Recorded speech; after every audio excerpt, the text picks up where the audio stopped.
Do you know who I am? I'm kind of a big deal.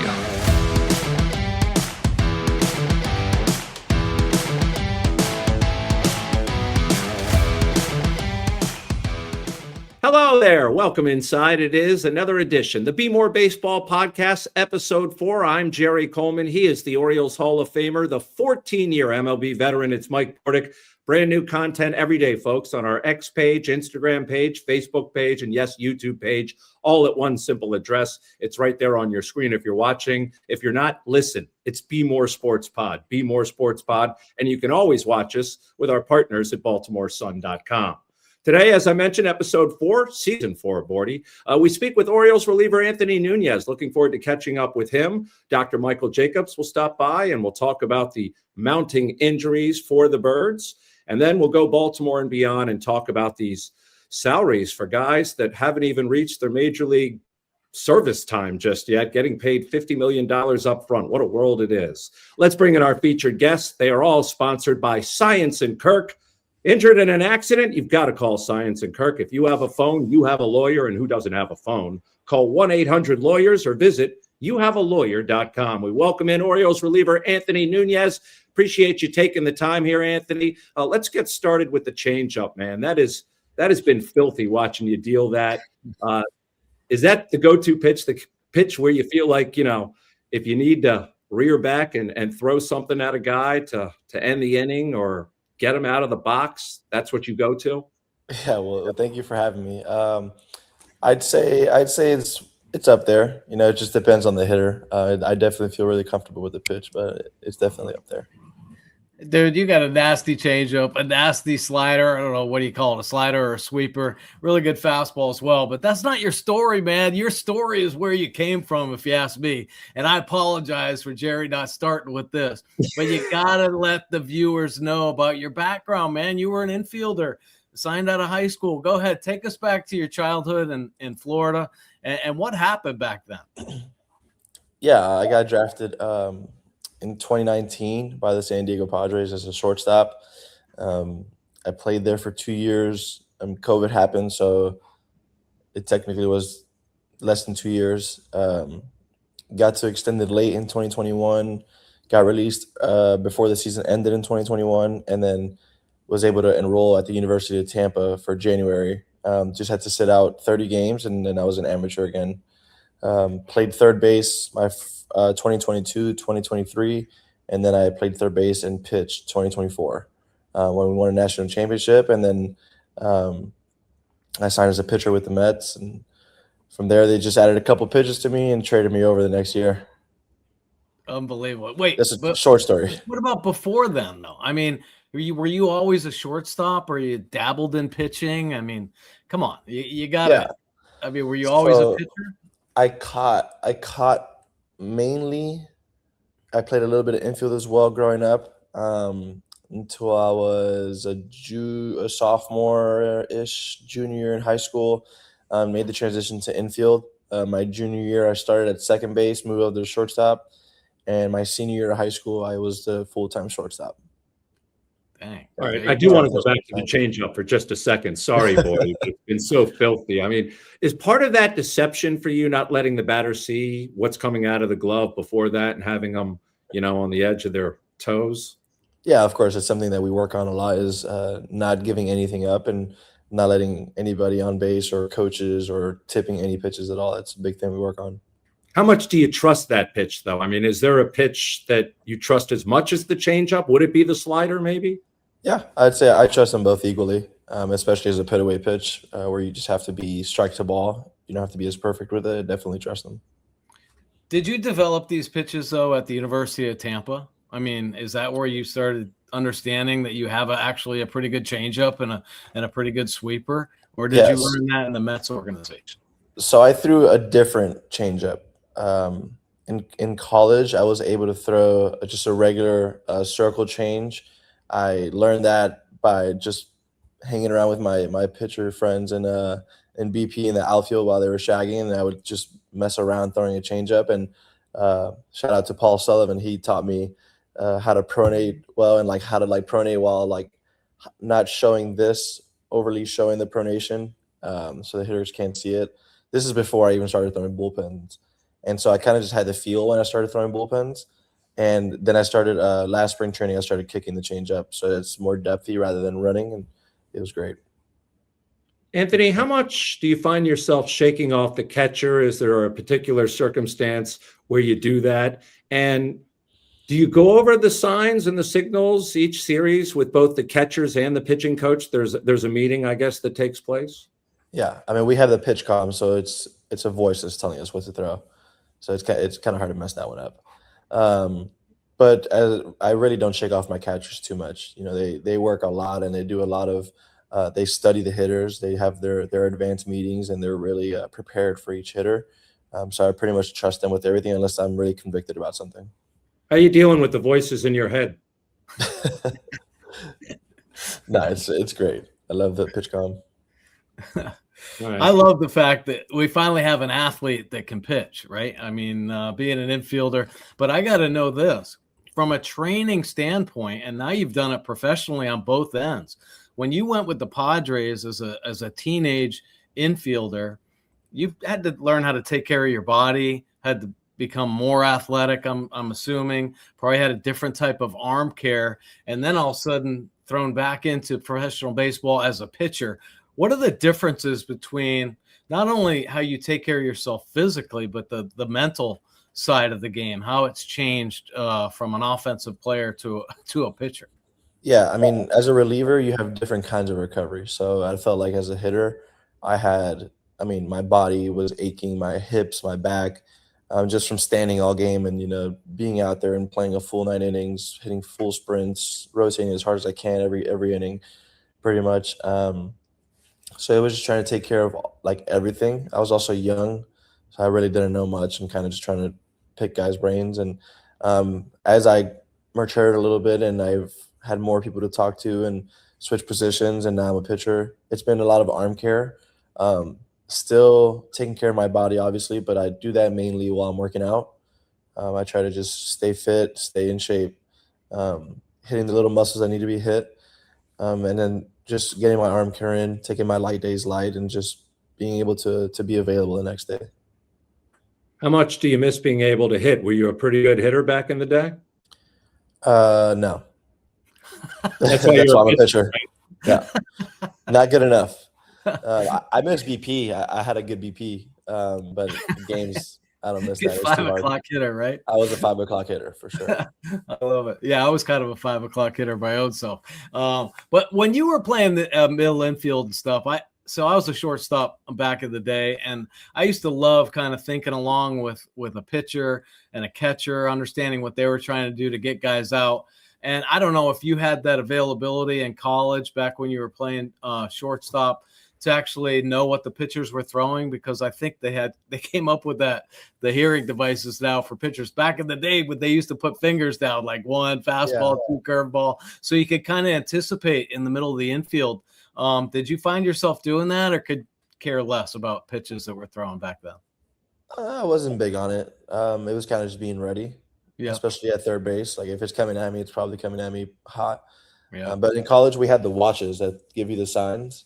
So we had that. Sometimes it was just, I never really found it useful. I did want to ask you. Oh, go ahead, Bordy.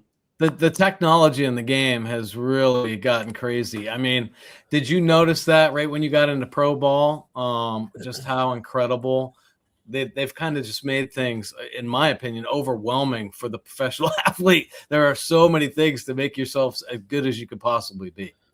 Yeah, it's about balancing it, really. I think the Mets did a great job and the Orioles do a great job, especially with guys that are young and coming up through the system. They want you to look at the metrics. They want you to understand what's elite, what gets guys out. But it's also about the feel, about what you have to think, about how you have to move your body, and really just attacking hitters. You know, both organizations preach a lot about first pitch strike, winning the 1-1 counts and race to 2K, and that's really the biggest thing that I think factors into pitching is being a pitcher, because most guys in these organizations have good stuff. It's just about executing. I wanted to ask you about the environment you're in. You're sort of involved in 2 different atmospheres. There's the clubhouse where it seems like Pete Alonso is the prevailing voice inside there. Then you go out to the bullpen, completely different atmosphere out there. How would you describe both? I mean, are they comparative? Is it a lot looser out in the pen than in the clubhouse, or is it the same atmosphere? Yeah, it's loose everywhere. It's very fun, and it's a very fun team, very energetic, and everybody gets along. Everybody's great, and we keep that same energy into the bullpen of just having fun and picking each other up. And how much is Alvarez involved in that? I mean, the guy got hit in the face the other night and stayed around. Do you guys look at him differently now with that raspberry? No, he's been the man. He's always the man. He's like one of us. He was a player, and he really understands the whole process. And I think he does a great job of balancing being our friend and someone we can come to, and also being like our authority and telling us what to do, and being a good leader. Do you have goals out there in the bullpen yourself personally? Do you want to be a closer one day in Major League Baseball? Do you ever see yourself maybe starting? I mean, what do you kind of see your role as a bullpen piece down the road? I don't rule anything out. I do love closing. I did it in college and I did it in the minors. It's really just whatever the team needs right now. I mean, just trying to win games. But I mean, if they ask me to start, then I'll start. If they ask me to be a closer, I'll be a closer. It's just taking it day by day, really, wherever they put me, just getting 3 outs as fast as possible. Gotta ask How about you shortstop and extra inning? Yeah, that could be a possibility. How does that new sound system play out in the bullpen area? I mean, you can hear it all over Camden Yards. I don't know if you guys could hear what was going on last Sunday. The fire alarm went off in the press box, and it was blaring during the national anthem. So you're out in the bullpen. I don't know if you could even hear it out there, but that's not part of the new sound system. That was just a fire alarm. Yeah, we heard that. I can't compare it to years prior because I wasn't here, but it's a great sound system. I love it. It's not too loud where you can't have a conversation sometimes in the bullpen, or you just have to lip read. Yeah, I wouldn't say so. I don't think it's loud enough for us to be affected by it out there. Hey, I have a question just about the technology aspect of it. When you and if you throw bullpens now as a bullpen piece, when you work on, say, a spin rate on your sweeper, are you constantly monitoring that? Like every pitch, do you look at the revolutions of the baseball and try to maximize that every time you throw it? Or do you look at arm angle or subtle adjustments along the way? In season, I can't say that I'm throwing too many bullpens. But when I do throw bullpens in general, I look at the movement, especially if I feel like it's a little off or I'm working on it specifically, then I'll look at it every pitch. But usually I'm just look at every couple. I ask what the first one was, if it moved how I want it to, and then if it's the same feel, I just keep throwing it. I don't really look at it as much. Just a couple of minutes remaining with Anthony Nunez. I did want to ask you about, the atmosphere. We talked about it inside the clubhouse. You got the shuffleboard. There's apparently a ping pong table coming. I don't know if Boz is going to be able to afford that with that new contract, but is there pressure on adding some new games and bells and whistles inside that clubhouse to energize things? Yeah, everybody knows that I am always in all the clubhouse games. I'm always playing all of them. Ping pong would be great. I love ping pong, but we have a great time in there. That's awesome. Hey, growing up in Florida, kind of a hotbed for baseball, did you have any childhood heroes or teams that you followed as a kid? Yeah, I was a Marlins fan. My brother hated me for a little bit because for whatever reason, when I was 6 or 7 years old, I was a Phillies fan whenever they were great. Don't know how that happened. But then when I grew up a little bit, I realized I'm a Marlins fan, the hometown team. And I grew up a big Manny Machado fan as well. Nice. Oh, nice. Interesting. Yeah. All right. Last thing I have for you, the PFP, the fielding practice, it came back after spring training. How much do you think you guys are going to go through this throughout the regular season, or have you put it beyond you right now after going through it early in the season? I think it's just the same, rotation. You work on it whenever it's on the schedule, and it's not something that it's like you're domed up about. You just go out there and make the next play and slow down. Yeah, typically, though, that's something you just do in spring training, right? I mean, it doesn't extend to the regular season? You go over it a couple times in regular season. I wouldn't say it's an everyday thing, but you definitely go over it. Got to keep it sharp, baby. Got to keep it sharp. Yep, they got all the analytical stuff going on over there at the yard. Anthony, we appreciate you taking the time. Keep doing what you're doing, and thanks for being here. Of course, thank you guys for having me. Have a great year, man. Thank you. Thank you. I appreciate it. All right, that's Anthony Nunez joining us here on the Bmore Baseball Podcast. Our first but not last Orioles guest of the season. To help explain how much fun I have playing Fast Play Home Run Riches from the Maryland Lottery, I brought in a home plate umpire. When I have the chance to win instant cash, it makes me feel far out. And if I'm selected as contestant of the game, I can win $500 plus another $500 for every Orioles. Home run! And $5,000 for every Grand Slam. Doesn't it make you wanna Play ball! make the right call this season and play Home Run Riches from the Maryland Lottery? Here's something the car insurance companies don't want you to know. If you've been injured in a car accident, the insurance companies are already working against you. They have a team full of agents whose job is to give you as little as possible. That's why you need an experienced lawyer. Science & Kirk has been fighting for accident victims for over 50 years. They know how to handle the insurance companies and know how to get you maximum compensation. Don't go it alone. Remember, you have a lawyer. Call Science & Kirk today or visit youhavealawyer.com. Shop Maryland's largest adult use and medical cannabis menu located at 1114 Cathedral Street in Baltimore, with medical delivery available throughout Maryland 7 days a week, only at Relief Shop. Hey Oriole fans, it's Oriole Hall of Famer Mike Bordick here. During my 14 years in the big leagues and over 1,700 games, I put a lot of miles on my body. Listen, I used to judge my days by how I'd walk down the stairs.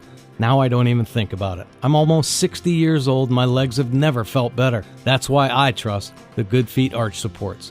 They've made a real difference in keeping me active, whether I'm coaching, staying involved in the game that I love, or just enjoying pain-free life here in Baltimore. Thanks to the Good Feet store, I'm still in the game. Visit the Good Feet store today for a free fitting and test walk.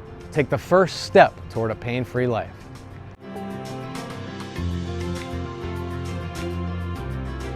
Cravings can strike at any time, and Royal Farms is ready to fuel your mornings with fresh brewed coffee, paired with protein-packed breakfast sandwiches and a side of those crispy hash browns. And when the midday hunger hits, bite into a world-famous chicken sub, loaded with flavor and leveled up with a side of Western fries. And when it's time to bring home a crowd pleaser, don't miss out on our world-famous chicken meals. Hand-breaded and a hit with the whole family. Whenever you crave, Royal Farms is ready. Effective Solutions, your one-stop shop for commercial contracting. Everything from excavation and site development to emergency remediation and restoration. Effective Solutions specializes in many forms of commercial and mixed-use construction. With a dedicated staff and a commitment to quality, Effective Solutions delivers every time. Looking for a great place to watch the game, bet the races, and get in on the action without heading to the big city? Head to Greenmount OTB in Hampstead, where the action is always on. Watch every game and race on more than 40 big-screen TVs while wagering on live horse racing or the big game at the Bet Park Sportsbook. You can bet at the window, at a kiosk, or right from your phone with the Bet Parks mobile app. And grab great food from Greenmount Station, home of Maryland's best crab cakes. Then keep the fun going next door at Greenmount Bowl. Greenmount OTB. Big-time action in a hometown setting. 21 and over only. Please play responsibly. For help, call 1-800-GAMBLER. It's on to For the Birds, which is always brought to you by our friends at the Maryland Lottery. Play Home Run Riches from the Maryland Lottery. You could win instantly or win cash for Orioles home runs as a contestant of the game. Please play responsibly. Well, the injuries are mounting, but before we bring in the doc, I did want to acknowledge that the Orioles, acknowledging this podcast with their Bmore City Connect jerseys, part of the Bmore Baseball Podcast. We COs, we know what you're doing. Thanks for representing the podcast. Let's bring in the former Orioles team doctor, Dr. Michael Jacobs. He is back with us. Now, Doc, last week we talked about Zach Eflin's injury. Now it's Adley Rushman with an ankle injury. This is a guy who never got hurt before, I think, last year, and now he's back on the IL. For how long? Unknown. The Orioles have been very secretive about him. First, they said it was ankle inflammation, but I saw in today's internet, somebody was calling it an ankle sprain from the Orioles. And apparently it happened rounding the bases. But I think the bottom line is they're not sure what it is. That's why they're being so vague about it.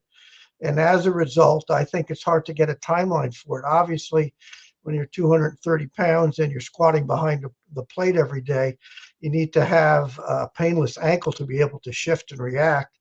So I think they're going to have to get more diagnostics or release more information to us because we just don't know what that is. Ankle inflammation can be pretty sinister in that if you're not sure why it is, there's not a lot of ways to treat it. To my knowledge, he's never had any ankle injuries. I think he didn't play football in college except he kicked. So, I mean, you could argue he has a little arthritis in there, but he's only about 27 years old. Ankle sprain, I'm dubious of that only because they never announced that initially. So I would have thought if he sprained his ankle, which can happen cutting a base, they would have said that. So my suspicion is they're not sure why it's inflamed. And because of the position he plays, it's going to be hard to have him play unless he's close to 100%. So I think we need to just wait for more information on that. But my guess is he's not going to be catching regularly in 10 days, but that would just be speculation on my part. Well, I think he was also getting hurt. on base too much. Yeah, also hurt. And Bordy and I were talking about this before the podcast. Running the bases, Ryan Mountcastle breaks a bone in his leg. We don't recall that happening too often. You do. I mean, you've been around, obviously, injuries for 30 plus years. Mountcastle's out for at least 60 days. Yes. It's not unheard of to break the base of your fifth metatarsal, what's called a Jones fracture, because your muscles attach to it. And when you're super strong like these guys are, it's really not unusual for them to pull that off. It happens a lot in football too, actually. A fourth metatarsal, which is what they announced, I've never heard of cutting a base. I don't know why that happened. The good news is, even though I haven't seen the x-rays, your fourth metatarsal is already protected and splinted by the third and fifth. So I think it's extremely unlikely he'll need surgery on that. So he'll probably be booted for 6 weeks. But it takes 6 to 8 weeks plus to get these bones to heal. Then, of course, you have to get back into baseball skills. So the 60-day list, I figured, was obviously going to happen. And it could be a while before you actually see him back on the major league field because he has to get back into shape. You got that Very right. rare injury. I've never heard of it, frankly, anywhere other than in a traumatic injury or somebody stepped on somebody's foot playing football. Yeah, it's a pretty bizarre injury, and the Orioles just keep racking up the bizarre injuries, that's for sure. Albarnez taking one off the cheek last night. I think he was pretty lucky. Jackson foul ball, didn't come off very hot, but hot enough to leave a huge abrasion on his right cheek. Did you happen to see that, Doc? And what are your thoughts on that? And I personally am surprised that they haven't done more to protect the players and the on-deck batters and the managers that are always exposed every night from foul balls like that. Well, obviously, the danger there is if it crushes your eye socket, it can damage your vision. And, of course, for the manager, that's a problem. But for a player, it's outrageous. Clearly, we've seen this. Mussina took a ball right off the face from Alomar. And fortunately, I think he had a facial fracture, but it didn't affect his vision. And Mike was an incredible athlete. He happened to wear glasses anyway. And as a pitcher, you can get away with that. But that was very scary when that happened. And also Devereaux took a ball off OJ. Again, both of those guys were from Cleveland. And he actually cut a blood vessel in his mouth. And that was pretty scary. And basically, he was spurting some blood out of his inside of his mouth. And first the trainers, and then I had to do it. And then the EMTs, we all had to kind of put our hands in there with to compress the bleeding until he went over to Shakarama to get that fixed. And I always, it's funny what you said to start. Mike and I would chat periodically before games because he'd kind of sit in the training room eating his pregame dinner of an ice cream sandwich and a sandwich. And he looked at me a number of times and said, Doc, if they allow aluminum bats, Canseco will kill somebody, and I will not pitch. I remember that so vividly. He said, if they allow Canseco to use an aluminum bat, he will kill somebody. And I am not pitching against these guys if they allow aluminum bats. And as strong as these college players are getting, and maybe you know guys, if they're juicing the ball in college ball like they did in the majors, but I do think, obviously, it's a cost issue with all the broken bats, but I really do think they got to ban it. And, of course, it's hard to scout players. We got Jeffrey Hammonds before they took Jeter, which obviously was not a great move.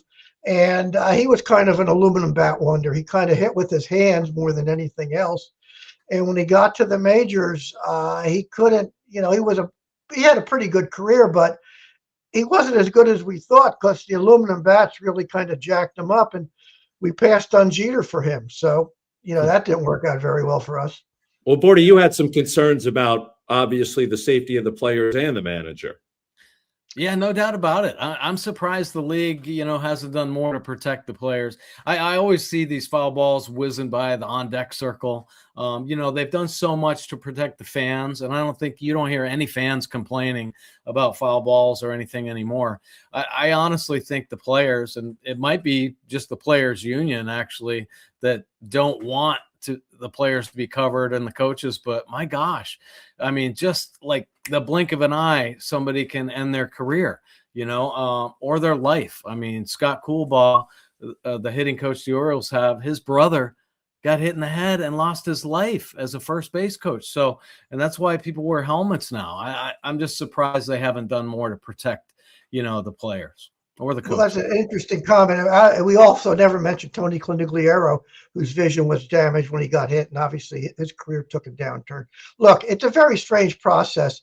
For example, the fans netting, our team doctor, Dr. Golder, for years advocated at our annual medical meetings that they put screens up to protect the fans, and he was kind of voted down and kind of teased as being overprotective, and it got nowhere until somebody got hurt. And of course, in the NHL, the same thing went on until somebody got hit by a puck and passed away.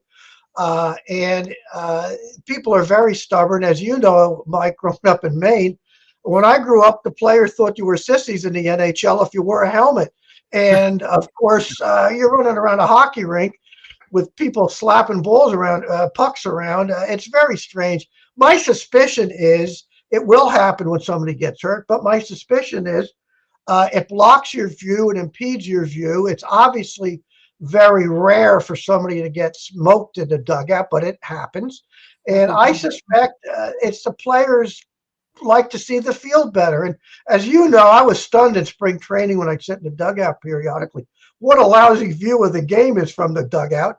And if you start making it harder to see, I suspect it'll have to go through the players' union, and they're probably surprisingly not into it, but it'll have to happen because sooner or later, less like in hockey and with the fans, somebody will get hurt over there. So it really should happen, but it's hard to make changes. I think the new world where we have so many of these GMs who are, Ivy League guys and women who never played the game and aren't as attached to tradition, I think they will put something through as opposed to the old players who obviously didn't want to wear hard hats when they batted. We all remember Mickey Mantle wearing a liner and kind of pulling his liner out of his hat because he didn't want to wear a hard hat. Right. And Mike, you could tell us the players reacted to wearing air flaps. They didn't want to look like they did not want to look like little leaguers running around the bases with ear flaps on. I know. So I think that's something you can address better than I can, Mike. Well, I don't know, man. They've done everything they can to protect the player. You can't break up a double play anymore. You can't run over a catcher anymore. It seems like they're doing everything to protect the player and try to keep them healthy. And I know we're talking about the crazy amount of injuries that players are getting nowadays. But here's another thing. I mean, this is life or death, man. How close these guys are to the actual playing field, and just a check swing, the ball comes off hot like 100 miles an hour. So, I mean, I don't know. I think this is something, especially just watching. This was 70 miles an hour last night off the bat of Jackson. So it wasn't 100-mile-an-hour check swing bullet that you see all the time ricocheting around in a dugout, in a big league dugout. This was just a flare, basically, that ended up still causing a huge potential wound that if you're right, if it hits him up in the eye socket, could have been a busted, eye socket, and you never know what happens there. So just really dangerous. And I don't know that anybody realizes, except us that have been, in a big league dugout, how you're just so close to the action, how dangerous it potentially can be. Well, I've realized that during spring training, they do have the protective nets for the on-deck circle and for the guys around the dugout. They have a net in front of everyone because of the proximity, and the ballparks are a lot smaller at spring training. I think it's also there because of spring training as well as the major league games. The games drag on. Players, particularly in spring training, might not be watching the game. They might be talking and turning their heads. And the most dangerous thing, Mike, as you know, having played hockey, is a foul ball that you might see coming, but it ricochets off the rail. It's like a tip-in in hockey, and you have no chance of blocking that. Right. I mean, It's zero not like chance of blocking that. like everybody in the dugout is watching the game either. Their heads are down on the iPads anyway. All right, last thing I wanted to address. He didn't make it out of April unscathed. Tyler O'Neill with the most bizarre injury to date, this side of Marty Cordova, falling asleep in a tanning bed. He apparently was dehydrated the other day while in the shower and passed out, fainted, and concussed himself. I've never heard of anything like this. Your thoughts on this type of ailment? Well, this could be a real problem for a number of reasons. Number one, the concussion protocols are very good right now compared to what they used to be, but they still are not up to the level that a hitter can have the vision and the cognitive skills to be hit at his maximum potential. And as Mike can tell you, these great hitters, I heard Johnny Bench say it a couple times, they see the ball in the pitcher's hands in that microsecond when it comes out from behind his back, and he knows what to pitch is. You guys need to pick up the spin and react, whether you're getting a cement mixer that hangs or that was a spot from a slider some of you guys pick up. So, it's going to be hard for a pure hitter like O'Neill, which is pretty much what he is, to feel like he's 100% at it. As for the dehydration, that more commonly happens in spring training. And as we had the tragedy of Beckler, who got dehydrated from his ephedrine-laced diet pills, and he got severely dehydrated, went into multiple organ failure, and obviously passed away tragically. And you never know. There are dietary supplements out there that are not banned that probably could dehydrate you a bit if you're working out heavily. So you never know what kind of workout he might have done. And, maybe it was augmented by some kind of over-the-counter, creatine or some other substance that could do it. And then you could get dehydrated. Possibly a hot shower could affect it. But my concern is it's very hard to assess when you reach that peak level of being able to answer all the concussion protocol answers without difficulty. But Mike, maybe you could comment as going from that to picking up the spin of a pitch and being able to have that instant reaction when something's coming close to you. What are your thoughts on that, Mike? Well, it's pretty bizarre, right? And I agree. Concussion protocols, though, they change. It seems like every other week. But I do know this: back in the '90s, when guys were dehydrated, it was because of too much Bud Light and maybe too much Jack Daniels. Nowadays, it's something else. So, dehydration has been a part of Major League Baseball for a number of years. And I was dehydrated many times, but I didn't fall down in the shower. I typically would cramp up and have to rehydrate immediately and have back in the day, they had the salt tablets, Doc. You used to give them to us too, the phos-free tablets. Doc, as always, thanks for the input. And of course, the check is in the mail. Check your mailbox starting this week. We venture beyond Baltimore. It's time for our national perspective, brought to you by Relief Shop, Baltimore's best adult use and medical cannabis dispensary with 700 plus unique menu items, and home delivery is always available for medical patients, courtesy at Relief Shop. They're right there in the heart of Charm City on Cathedral Street. Tell Connor Welton we sent you.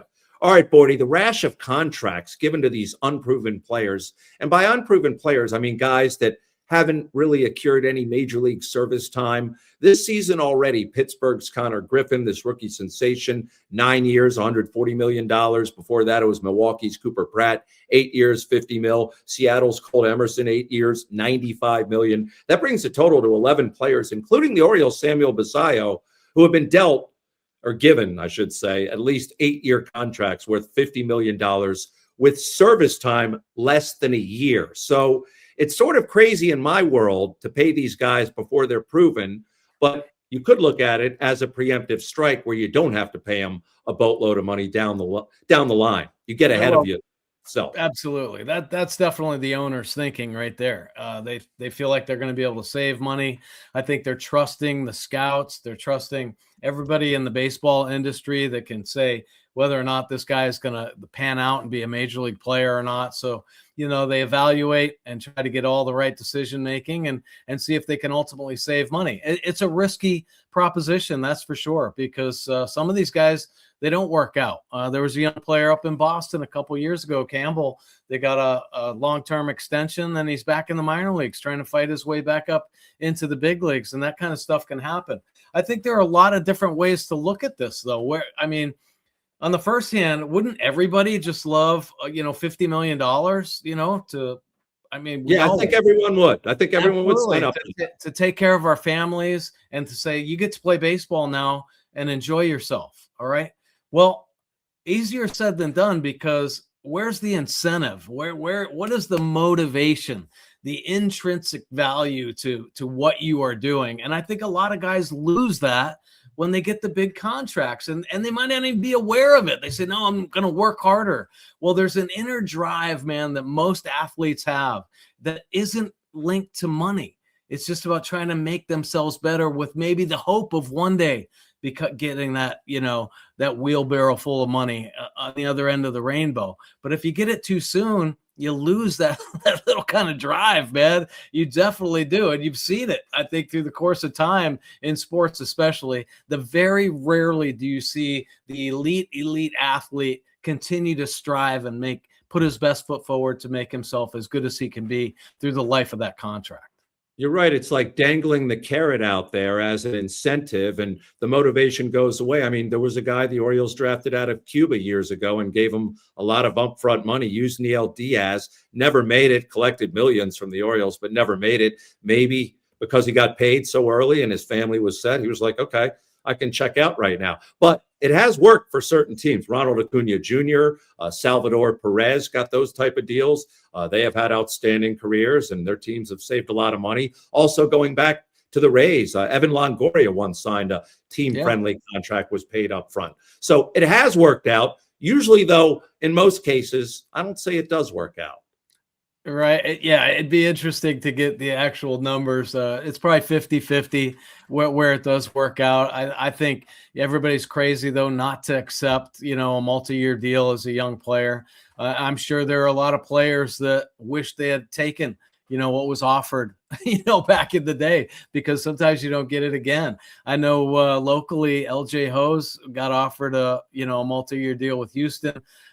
He was banking on himself, and it didn't quite work out, for him. And I'm sure he wishes that he would have taken a multi-year deal. So I'm not knocking these guys, but I think when you really analyze it from a productive standpoint, it's just human nature, man. You're not going to have that same kind of, be full of that piss and vinegar when you didn't have anything. That's for sure. Yeah, I thought it was crazy when you turned down that 2-year extension for the Orioles for $150 million, but your agent told you to do it. And here you are now working on this podcast. Look at me now. Yeah, exactly. Look at me now. and so much for the agent, right? Right. But I will say, I mean, it's worked for Bobby Witt Jr. and the Royals. They got ahead of things and have signed him. And that's what the Orioles were hoping to do with Gunnar Henderson, or at least the fan base was. Well, I'll tell you what, you better be on about the character of this the young player you're going to give this money to. And I think Bobby Witt Jr., obviously a great bloodline, played with his dad out in Oakland, just incredible, hardworking, blue-collar guy. And you knew that Bobby Witt Jr. was going to be the same kind of way. And they've literally built their franchise around Bobby Witt Jr., and he accepts that responsibility. It's hard, I think, for an ownership group to think of not find ways to save money, right? So this could be a potential huge money saver. I wish the Orioles would offer a lot more of their young players some of these deals. Yeah, hopefully the Basayo deal was a front runner of things to come. We will see, but they have said they have an open wallet or pocketbook or budget, however you want to paraphrase it. We can ask David Rubenstein when he appears on the podcast, and he's coming close.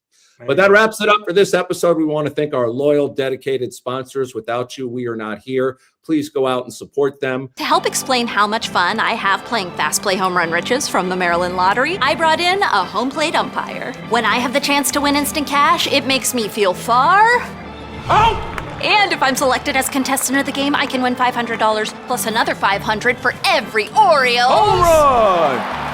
and $5,000 for every Grand Slam! Doesn't it make you wanna Play ball! make the right call this season and play Home Run Riches from the Maryland Lottery? Here's something the car insurance companies don't want you to know. If you've been injured in a car accident, the insurance companies are already working against you. They have a team full of agents whose job is to give you as little as possible. That's why you need an experienced lawyer. Science & Kirk has been fighting for accident victims for over 50 years. They know how to handle the insurance companies and know how to get you maximum compensation. Don't go it alone. Remember, you have a lawyer. Call Science & Kirk today or visit youhavealawyer.com. Shop Maryland's largest adult use and medical cannabis menu located at 1114 Cathedral Street in Baltimore, with medical delivery available throughout Maryland 7 days a week, only at Relief Shop. Hey Oriole fans, it's Oriole Hall of Famer Mike Bordick here. During my 14 years in the big leagues and over 1,700 games, I put a lot of miles on my body. Listen, I used to judge my days by how I'd walk down the stairs. Now I don't even think about it. I'm almost 60 years old and my legs have never felt better. That's why I trust the Good Feet Arch Supports. They've made a real difference in keeping me active, whether I'm coaching, staying involved in the game that I love, or just enjoying pain-free life here in Baltimore. Thanks to the Good Feet store, I'm still in the game. Visit the Good Feet store today for a free fitting and test walk. Take the first step toward a pain-free life.